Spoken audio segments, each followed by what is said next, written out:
یکم محرم الحرام یوم شہادت سیدنا حضرت عمر فاروق رضی اللہ تعالیٰ عنہ۔ بسم اللہ الرحمن الرحیم۔ السلام علیکم۔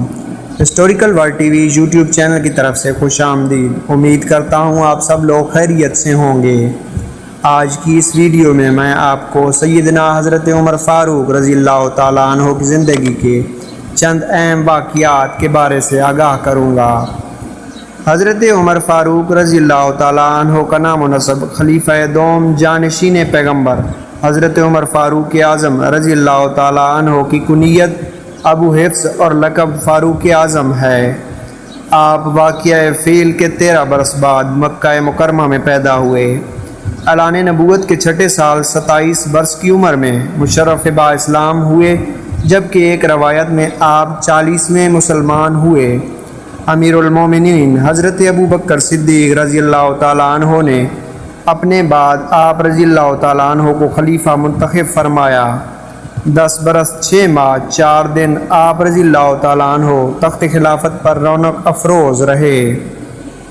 ناظرین گرامی، خلیفہ دوم حضرت سیدنا عمر فاروق رضی اللہ تعالیٰ عنہ نے فرمایا کہ اگر دریائے فرات کے کنارے ایک کتا بھی پیاسا مر جائے تو کل قیامت کے دن عمر سے اس بارے میں پوچھا جائے گا۔ آسمان نے 22 لاکھ مربع میل کا ایسا حکمران بھی دیکھا جس کے کپڑوں پر 17 پیوند تھے۔ فرمان خاتم النبیین صلی اللہ علیہ وآلہ وسلم ہے، اگر میرے بعد کوئی نبی ہوتا تو وہ عمر ہوتا۔ معزز خواتین و حضرات، شہادت سیدنا حضرت عمر فاروق رضی اللہ تعالیٰ عنہ ایک المناک سانحہ ہے اور تاریخ اسلام میں سیاہ دن کی حیثیت رکھتا ہے۔ یہ 27 ذی الحجہ سن 23 ہجری بدھ کا دن تھا جب سیدنا عمر فاروق رضی اللہ تعالیٰ عنہ مسجد نبوی میں نماز فجر کی امامت کروا رہے تھے کہ اچانک نماز کے دوران ابو لولو فیروز نامی مجوسی غلام نے زہر آلود خنجر سے خلیفہ دوم سیدنا عمر فاروق رضی اللہ تعالیٰ عنہ پر 3 وار کیے اور آپ رضی اللہ تعالیٰ عنہ زخمی ہو کر گر پڑے۔ پھر حضرت عبد الرحمن بن عوف رضی اللہ تعالیٰ عنہ نے نماز کی امامت کروائی۔ بدبخت قاتل نے مسجد سے بھاگتے ہوئے 13 کے قریب مسلمانوں پر وار کیے، جن میں سے 7 شہید ہو گئے اور بعد میں پکڑے جانے پر اس بدبخت نے خودکشی کر لی۔ آپ رضی اللہ تعالیٰ عنہ کو بے ہوشی کی حالت میں گھر لایا گیا۔ ہوش آنے پر جب آپ رضی اللہ تعالیٰ عنہ کو بتایا گیا کہ حملہ آور مجوسی تھا تو آپ رضی اللہ تعالیٰ عنہ نے اس بات پر اللہ کا شکر ادا کیا کہ حملہ آور مسلمان نہ تھا۔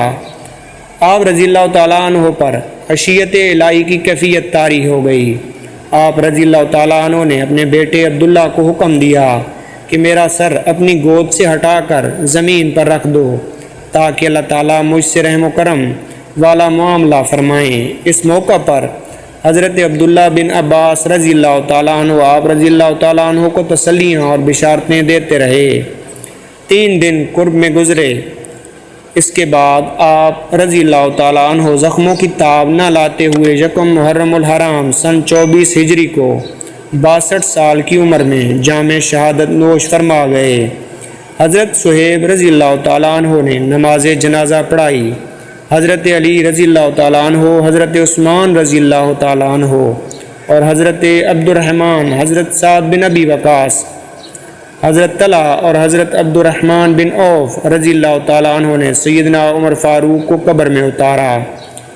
آپ کی قبر انور حضور اکرم صلی اللہ علیہ وآلہ وسلم کی مزار مبارک میں آپ صلی اللہ علیہ وآلہ وسلم کے پہلو میں ہے۔